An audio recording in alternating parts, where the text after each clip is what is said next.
Le Sénégal manque d'eau.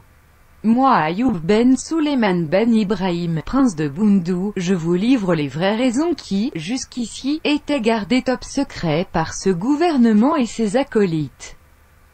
Ils savent tous, sans exception, la vraie question, le vrai problème de l'eau. Certains en jouant leur partition.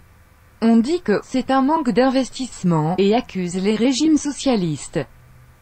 D'autres disent que c'est à cause de l'augmentation de la population, ou encore c'est à cause de l'augmentation des besoins en cette période de forte chaleur. Les consuméristes complices parlent de démocratiser les coupures, ou encore c'est SDE le principal responsable. Quant à la presse et l'opposition, bien qu'étant au fait de tout ce qui s'est passé, parlent de manque de prévision et de planification.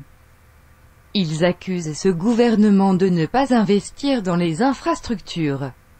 Et ils attaquent les fonctionnaires en disant que c'est une manque de prévision et de planification. Les pauvres fonctionnaires, tenus par leur professionnalisme et le secret de leur métier, ne peuvent rien dire. C'est pourquoi, vous les entendrez dire une chose et son contraire, parce que voulant sauver leur honneur sans trahir le politique, qui est leur boss. Mais enfin, ils savent tous que c'est à cause de la mafia breton-gauloise.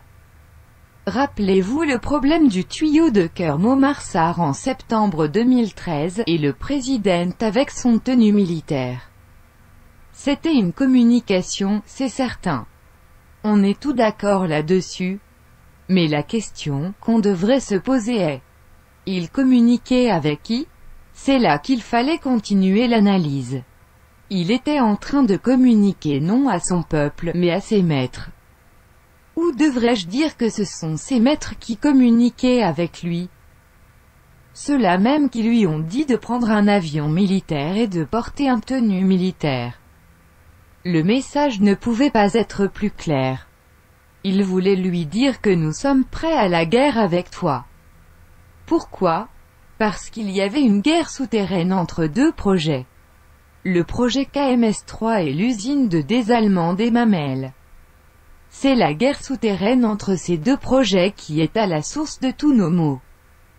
Pourquoi le schéma directeur de ravitaillement en eau de Dakar de 2011, laissé par le gouvernement sortant, proposait déjà la mise en service de l'usine de désalement des Mamelles en 2014? Oui, c'était bien prévu en 2014 avec 40 000 m3 et devrait atteindre les 65 000 m3 en 2017, puis 75 000 m3 en 2020. Et le projet KMS3 était prévu pour 2020, avec 50 000 m3. À l'arrivée c'est KMS3 qui est à 100 000 m3, contrairement aux 200 000 m3 annoncés, et une usine des Mamelles menacée et qui risque d'être vandalisée. Voilà les dessous des cartes du problème de l'eau. KMS3 c'est 100 000 m3 avec un tuyau capable de transporter 200 000 m3, et ils viennent nous dire que c'est 200 000 m3. L'estimation initiale du coût du projet était de 310 millions d'euros, soit 201,5 milliards de francs CFA. Maintenant on annonce 262 milliards, soit une augmentation de plus de 30%. Alors que l'usine des Mamelles c'est une aide publique du gouvernement du Japon. Presque un don, car une dette étalée sur 30 ans, avec un taux d'intérêt de 0,7% et une période de grâce, c'est-à-dire sans paiement de 10 ans. Aussi il y a une deuxième partie d'aide pour la couverture maladie universelle, dont je reviendrai vous parler car je suis son principal auteur. Voilà le dessous des cartes.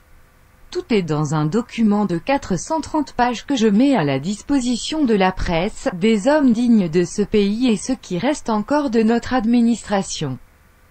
Je pense qu'ils vont tous démissionner et nous laisser construire ce pays. C'est le minimum qui est attendu d'eux. Le mal est trop profond. Les autorités compétentes devraient s'autosaisir et que tous ceux qui sont impliqués, du sommet en bas, rendent compte de leurs actions.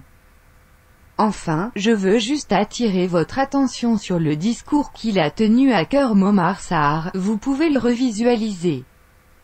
Ce discours montre clairement